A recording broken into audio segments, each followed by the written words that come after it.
أعوذ بالله من الشيطان الرجيم.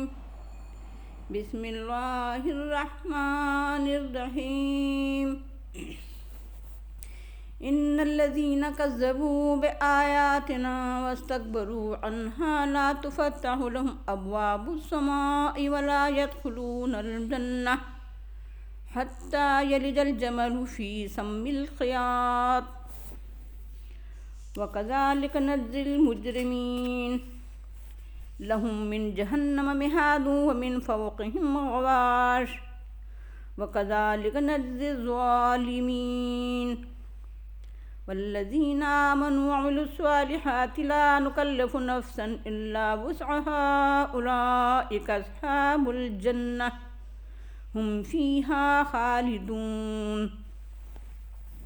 ونزعنا ما في صدورهم من غل تجري من تحتهم الأنهار وقالوا الحمد لله الذي هدانا لهذا وما كنا لنهتدي لولا أن هدانا الله لقد جاءت رسل ربنا بالحق ونودوا أن تلكم الجنة أورثتموها بما كنتم تعملون.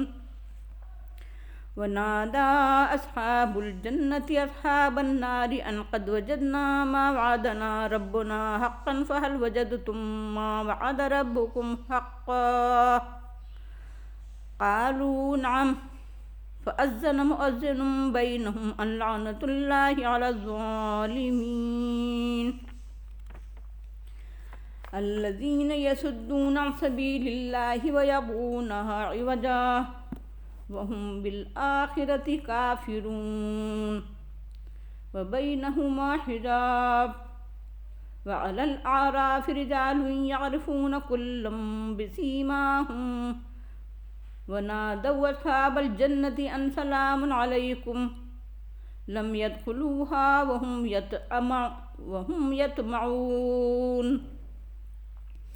وإذا صرفت أبصارهم تلقاء أصحاب النار قالوا ربنا لا تجعلنا مع القوم الظالمين. یقیناً وہ لوگ جنہوں نے ہماری آیات کو جھٹلایا اور ان کے مقابلے میں تکبر اور غرور کیا، ان کے لیے آسمان کے دروازے نہیں کھولے جائیں گے اور وہ جنت میں داخل نہیں ہوں گے یہاں تک کہ اونٹ سوئی کے ناکے میں داخل ہو جائے. اور مجرموں کو ہم اسی طرح سزا دیتے ہیں، ان کے لیے جہنم کا بچھونا ہوگا اور ان کے اوپر سے اوڑھنا ہوگا. اور ظالموں کو ہم اسی طرح سزا دیتے ہیں. اور جو لوگ ایمان لائے اور صالح اعمال کیے ہم کسی کو اس کی وسعت سے زیادہ تکلیف نہیں دیتے ہیں. یہی لوگ اہل جنت ہیں جو اس میں ہمیشہ رہیں گے اور ان کے سینوں میں جو کھوٹ ہوگی اسے ہم نکال دیں گے.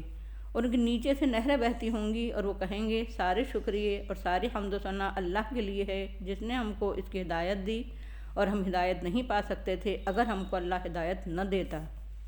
البتہ یقیناً ہمارے رب کے رسول حق ہی لے کر آئے تھے اور ان کو آواز دی جائے گی کہ یہ جنت ہے جس کے تم وارث بنائے گئے ہو ان اعمال کی وجہ سے جو تم کرتے تھے. اور اہل جنت اہل دوزخ کو آواز دیں گے کہ ہمارے رب نے ہم سے جو وعدہ کیا تھا ہم نے تو اس کو سچ پایا، تو کیا تم سے تمہارے رب نے جو وعدہ کیا تھا تم نے بھی اسے سچ پایا؟ وہ کہیں گے ہاں ہم نے بھی اپنے رب کا وعدہ سچ ہی پایا. تو ان کے درمیان ایک اعلان کرنے والا اعلان کرے گا کہ اللہ کی لعنت ہے ظالموں پر جو اللہ کے راستے سے روکتے تھے اور اس میں کجی تلاش کرتے تھے اور آخرت کا انکار بھی کرتے تھے. اور ان کے درمیان ایک حجاب حائل ہو جائے گا، یعنی پردہ کھنچ جائے گا، ایک دیوار اٹھا دی جائے گی. اور بلندیوں پر کچھ لوگ ہوں گے جو جنت میں ابھی داخل نہیں ہوئے البتہ توقع رکھتے ہوں گے، جو ہر ایک کو یعنی اہل جنت اور اہل دوزخ کو ان کے چہروں کے آثار سے پہچان لیں گے اور اہل جنت کو آواز دیں گے کہ تم پر سلامتی ہو. اور جب ان کی نگاہیں پھیری جائیں گی اہل دوزخ کی طرف تو کہیں گے اے ہمارے پالنہار ہمیں ظالم لوگوں کے ساتھ شامل نہ کرنا، ظالموں کے سنگ ساتھ سے محفوظ رکھنا. دوزخ اور اہل دوزخ سے ہم تیری پناہ مانگتے ہیں. یہ ہے سورہ الاعراف کا 5واں رکوع جس کی تلاوت کی گئی ہے اور ترجمہ پیش کیا گیا ہے. اس رکوع میں اہل دوزخ اور اہل جنت اور اہل اعراف کا تذکرہ ہے. اہل دوزخ کون لوگ ہوں گے؟ جن لوگوں نے اللہ کی آیات کو جھٹلایا ہوگا وہ جہنم میں جھونک دیے جائیں گے. ایک آیات اگرچہ وہ بھی ہوتی ہیں جو زمین و آسمان کی ہر چیز میں پائی جاتی ہیں، ہر تنکا، ہر پتا، اگر غور کیا جائے تو اپنے اندر اللہ کے وجود، اللہ کی توحید اور صفات کے دلائل کے انبار رکھتا ہے۔ ہر چیز میں دلائل کے دفتر پوشیدہ ہیں۔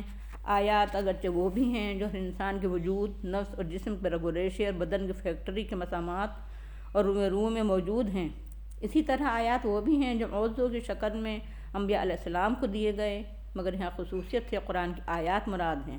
قرآن کا فکر و نظر، قرآن کا نظریہ و نظام، قرآن کا نصب العین اور طریقہ کار، قرآن کی دعوت اور پیغام، قرآن کا ادب اور الفاظ و عبارت، قرآن کا اسلوب اور طرز ادا، اس کا ظاہر اور باطن، ہر ایک میں اعجازی شان ہے۔ ہر ایک میں دلائل و شواہد پوشیدہ ہیں۔ اس کے لفظ لفظ اور سطر سطر میں وجود باری تعالیٰ، توحید باری تعالیٰ اور صفات باری تعالیٰ کے دلائل پوشیدہ ہیں۔ اس کی عمومی ربوبیت کے ساتھ انسان کے لیے خصوصی ربوبیت کا مظہر، ہدایت کے نظام یعنی نبوت، رسالت اور وحی و ہدایت کے سسٹم کے دلائل بھی ہر جگہ موجود ہیں۔ اسی طرح قرآن کی دعوت و پیغام کے تیسرے اہم پوائنٹ آخرت کے دلائل بھی قرآن کے ہر فقرے میں موجود ہیں۔ جو لوگ اللہ کی آیات کو جھٹلاتے ہیں وہ جہنم کا ایندھن بنیں گے۔ جو لوگ اپنے کو حق کے مقابلے میں اللہ کی آیات، دعوت و پیغام کے مقابلے میں اونچا تصور کریں، حق اور اہل حق کو کمتر اور حقیر خیال کریں اور اسی تکبر و غرور میں مبتلا ہونے اور رہنے کی وجہ سے حق سے محروم رہیں، تو ایسے لوگ خواہ وہ افراد ہوں یا معاشرے یا قومیں یا حکومتیں، بہرحال وہ سب جہنم کا ایندھن بنیں گے۔ جو لوگ اللہ کی آیات کو جھٹلاتے ہیں، غرور و گھمنڈ کا شکار ہو کر ہدایت سے محروم رہتے ہیں، ان کے لیے آسمان کے دروازے نہیں کھولے جائیں گے، یعنی ان کو مجرموں کی طرح پھاٹک کے تنگ کھڑکیوں سے اندر داخل کیا جائے گا اور ان کا کوئی استقبال نہیں ہوگا۔ جو لوگ اللہ کی آیات کو جھٹلاتے ہیں اور تکبر و غرور میں مبتلا ہو کر راہ راست سے محروم رہتے ہیں، ایسے باغی اور سرکش غدار جنت میں اس وقت تک داخل نہیں ہو سکیں گے جب تک اونٹ سوئی کے ناکے میں داخل نہ ہو جائے۔ یعنی جس طرح اونٹ سوئی کے ناکے میں داخل ہو یہ ناممکن ہے، اسی لیے ان کا جنت میں داخل ہونا بھی ناممکن ہے۔ جو لوگ اللہ کی آیات کو جھٹلاتے ہیں اور غرور و تکبر میں مبتلا ہو کر اپنے کو حق اور سچائی سے بھی اونچا تصور کرتے ہیں، وہ اللہ کی نگاہ میں المجرم یعنی سب سے بڑے مجرم ہیں، اس لیے ان کی سزائیں بھی معمولی نوعیت کی نہیں ہوں گی۔ ان کے لیے جہنم ہی ان کا بچھونا ہوگا اور جہنم ہی ان کا اوڑھنا ہوگا، یعنی ہم پہلو عذاب میں مبتلا ہوں گے۔ یہ لوگ اللہ کی نگاہ میں ظالم ہیں، یعنی ان کے لیے جو سزائیں بیان ہو رہی ہیں وہ اپنی جگہ بالکل ٹھیک ہیں، چنانچہ قرآن ہی میں ہے شرک تو یقیناً بڑا ظلم ہے، اور قرآن ہی میں دوسری جگہ بیان ہوا ہے کہ اللہ تعالیٰ ہر گناہ بخش سکتا ہے لیکن وہ شرک کو نہیں بخشے گا۔ معلوم ہوا کہ ظالم یا خاص ظلم و ستم ڈھانے والے وہی لوگ ہیں جو غرور و تکبر میں مبتلا ہو کر قرآن کی دعوت کو جھٹلاتے ہیں۔ یہ لوگ ظالم ہیں، ان پر اللہ کی لعنت ہے یا اللہ کی رحمت سے محروم رہیں گے۔ جس طرح ان لوگوں نے اللہ کی آیات کو جھٹلا کر دنیا میں اپنے کو ہدایت سے محروم رکھا، اسی طرح یہ آخرت میں رحمت الہی سے محروم رہیں گے۔ ان لوگوں کا جرم اور ظلم صرف یہی نہیں تھا کہ انہوں نے اللہ کی آیات کو جھٹلایا، غرور اور تکبر میں مبتلا ہوئے اور اللہ کی راہ سے باز رہے، بلکہ ان کا جرم یہ بھی تھا کہ خود راہ حق سے رکنے کے ساتھ ساتھ دوسروں کو بھی اس سے روکا۔ اس کے علاوہ ان کا ایک جرم یہ بھی تھا کہ اللہ کے دین میں اللہ کی دکھائی ہوئی صراط مستقیم اور راہ راست میں کجی تلاش کرتے اور کیڑے نکالتے تھے، اور ان کا ایک بڑا جرم و ظلم یہ بھی تھا جس کی وجہ سے یہ لوگ غرور تکبر میں مبتلا ہو کر اللہ کی آیات کا انکار کرتے تھے اور انہیں جھٹلاتے تھے، یعنی یہ لوگ آخرت کے قائل نہیں تھے، یعنی مرنے کے بعد کی زندگی کو تسلیم نہیں کرتے تھے۔ یہ ہیں اہل دوزخ کی پہچانیں جو اس رکوع میں بیان ہوئی ہیں۔ اب اہل جنت کون لوگ ہیں؟ جو لوگ ایمان لائیں گے وہ جنت میں جائیں گے۔ ایمان، علم و فہم، تسلیم، یعنی جو شخص اللہ کی ذات و صفات کو، اس کے حقوق اور اختیارات کو، یعنی سبھی کچھ کو سمجھ لے اور دل سے مان لے اور زبان سے اقرار کر لے، اسی طرح اللہ کے فرشتوں کو، اس کی کتابوں کو، اس کے پیغمبروں اور رسولوں کو اور آخرت کے دل کو جان لے اور مان لے اور دل سے تسلیم کر لے اور زبان سے اقرار بھی کر لے، ہاں میں ان حقیقتوں کو مانتا ہوں، تو یہ شخص مومن ہو جائے گا اور ایسے ہی لوگ جنت کے مستحق ہوں گے۔ قرآن یہ نہیں کہتا ہے کہ تم روایتی طور پر محض اس لیے کہ تمہارے باپ دادا مسلمان تھے ایمان لے آؤ، اور چاہے تمہاری زندگی اور عمل بالکل کافرانہ، مشرکانہ اور دنیا پرستانہ ہوں، بہرحال تم جنت میں جاؤ گے، یہ بات قرآن نہیں کہتا ہے، بلکہ وہ ایمان کے ساتھ عمل صالح کو ضروری قرار دیتا ہے کہ جو لوگ اپنے اعمال میں صالح ہوں گے، یعنی ان کا ذہنی، اخلاقی، مذہبی، سماجی، معاشی، نجی اور گھریلو اور پبلک ہر قسم کی زندگی کا عملی پہلو ایمان کے مطابق ہوگا، وہی جنت کے مستحق ہوں گے۔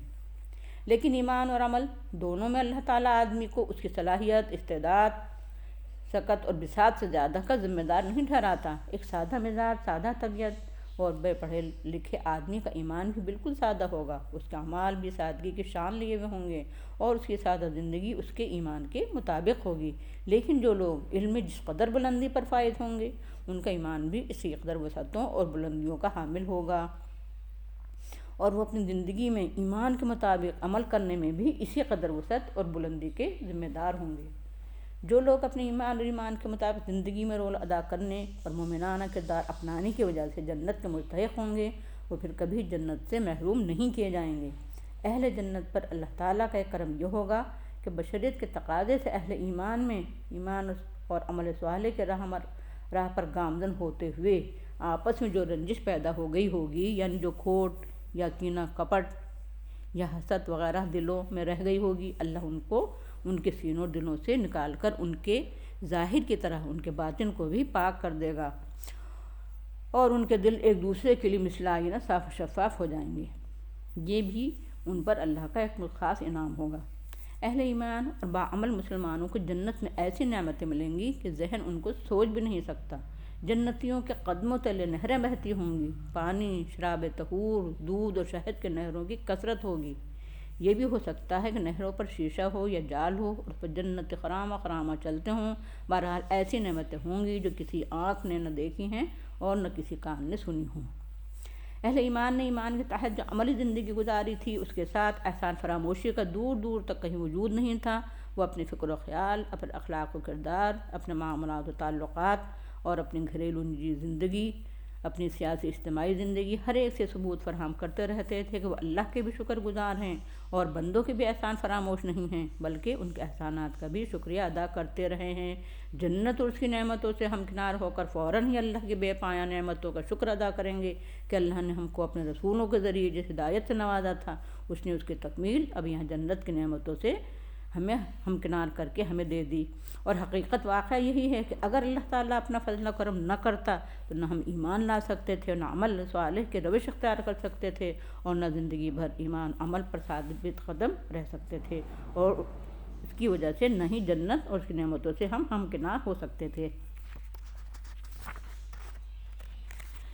اہل جنت خصوصیت سے اللہ کے فضل و کرم اور احسان کا ذکر کریں گے کہ اللہ تعالیٰ نے اپنے رسول بھیجے تھے اور وہ حق ہی لے کر آئے تھے۔ اگر اللہ نے انتظام نہ کیا ہوتا تو ہم کس طرح راہ ہدایت پا سکتے تھے اور کس طرح جنت سے ہمکنار ہو سکتے تھے۔ اور عملی ہماری ان کی ساری تعلیم نظری اور عملی سب حق تھی، اور اس حق کو ہم نے تسلیم کر لیا تھا۔ ہم اللہ کی اس نعمت پر بھی اس کا شکر ادا کرتے ہیں۔ اہل جنت کے لیے بھی ایک اعزاز ہوگا کہ ان کو پکارا جائے گا اور ان کے سامنے اعلان کیا جائے گا، یہ جنت اور اس کی نعمتیں جس کے تم وارث بنائے گئے ہو، یہ تمہیں مفت نہیں مل رہی ہے، یہ تمہیں صدقے میں نہیں مل رہی ہے، یہ تمہارے اعمال صالحہ کے نتیجے میں جزا کے طور پر دی جا رہی ہے، اور یہ تمہاری اپنی کمائی ہے، جو اعمال تمہارے اپنے اعمال کا پھل ہے۔ اہل ایمان نے اس کو اللہ کا کرم و فضل قرار دیا تھا۔ یہ اس اخلاق اور تربیت کا نتیجہ تھا جو قرآن اور ایمان کے ذریعے ان کو ہوئی تھی، اور یہ ان کا اعزاز و اکرام ہے کہ اللہ تعالیٰ اس کو کمائی قرار دے رہا ہے۔ اہل جنت کے اعتراف نعمت اور اللہ کے شکر کی ایک شکل یہ بھی ہوگی کہ اس بات کا اقرار و اعلان کریں گے کہ اللہ تعالیٰ نے ایمان اور اعمال صالحہ کے سلسلے میں جن نعمتوں سے جنت کا ہم سے وعدہ کیا تھا، ہم نے اسے سچ پایا۔ اہل جنت کا ایک اعزاز یہ بھی ہوگا اور یہ بھی ان پر اللہ کا ایک کرم ہوگا کہ اصحاب اعراف ان کو سلام کریں گے اور ان کے لیے سلامتی کی دعائیں کریں گے۔ اہل جنت کے چہرے پر اہل جنت کے چہرے خوش و خرم ہوں گے، تر و تازہ ہوں گے، کامیاب اور کامران ہونے کی خوشی ان کے چہروں سے چمک رہی ہوگی، اس قدر نمایاں ہوگی کہ دور سے ہی پہچان لیے جائیں گے۔ اہل اعراف ان کو پہچاننے کے بعد ہی ان کو سلامتیاں بھیجیں گے۔ اب اہل اعراف کون لوگ ہیں؟ اعراف عرف کی جمع ہے، گھوڑے کی پیشانی کے اوپر کے بالوں اور مرغ کی کلغی کو کہتے ہیں۔ یہیں سے اس لفظ کی بلندی کا مفہوم پیدا ہوا۔ اعراف سے جنت اور دوزخ کے درمیان بلند فصیل کی چوٹیاں اور برج مراد ہیں۔ ان پر ان کو جو اپنے اعمال کے لحاظ سے ابھی جنت اور دوزخ کسی کے مستحق قرار نہیں پائے گئے ہوں گے، دونوں کا منظر دکھایا جائے گا۔ ان کو اس وقت جو تاثرات ہوں گے ان کو قرآن میں اس لیے بیان کیا گیا ہے تاکہ اہل دنیا جنت کا مستحق بننے کی کوشش کریں اور دوزخ سے بچنے کے لیے ان تمام افکار و اعمال و اخلاق اور اس کردار سے زندگی کو محفوظ رکھنے کی کوشش کریں جو دوزخ میں لے جانے کا سبب بنتا ہے۔ یہ لوگ اہل جنت اور اہل دوزخ دونوں کو ان کے چہروں کی بشاشت اور خوشیوں سے اور تر و تازگی یا زردی اور پرمردگی سے پہچان لیں گے کہ یہ جنتی ہیں اور یہ دوزخی ہیں۔ یہ لوگ اہل جنت کو آوازیں دیں گے اور ان پر سلامتیاں بھیجیں گے، اور یہ اہل اعراف وہ لوگ ہوں گے جو بھی جنت میں داخل نہیں ہوئے، ہاں اپنے رب سے اس کی توقع ضرور رکھتے ہوں گے اور شوق اور رغبت کے ساتھ اہل جنت کو دیکھ رہے ہوں گے۔ اور جب ان کی نگاہوں کو اہل دوزخ کی طرف پھیرا جائے گا تو ان کی بری حالت اور چیخ و پکار اور طرح طرح کے عذابوں میں ان کا مبتلا ہونا دیکھ کر پکار اٹھیں گے، اے ہمارے پروردگار، ہمیں ظالموں کے ساتھ شامل مت کر دینا، ہم تیری پناہ چاہتے ہیں۔ غرض کہ اہل جنت کو دیکھ کر ہر شخص تمنا کرے گا کاش ہم کو بھی یہی مقام عیش نصیب ہو جائے، کاش ہم ان نعمتوں سے ہمکنار ہو جائیں، کاش ہم پر سلامتیاں برسیں۔ اور اہل دوزخ کی حالت اور درگت کو دیکھ کر ہر شخص اس بلائے بدرما سے خدا کی پناہ مانگے گا جو زندگی بھر حق اور اہل حق پر ظلم کرتے رہے اور آخرکار دوزخ میں جا پہنچے۔ اللہ تعالیٰ کے فضل و کرم اور رحمت سے توقع یہی ہے کہ اہل اعراف کو جنت میں سے ہمکنار کر دے گا۔ وآخر دعوانا ان الحمد للہ رب العالمین۔ السلام علیکم ورحمۃ اللہ وبرکاتہ۔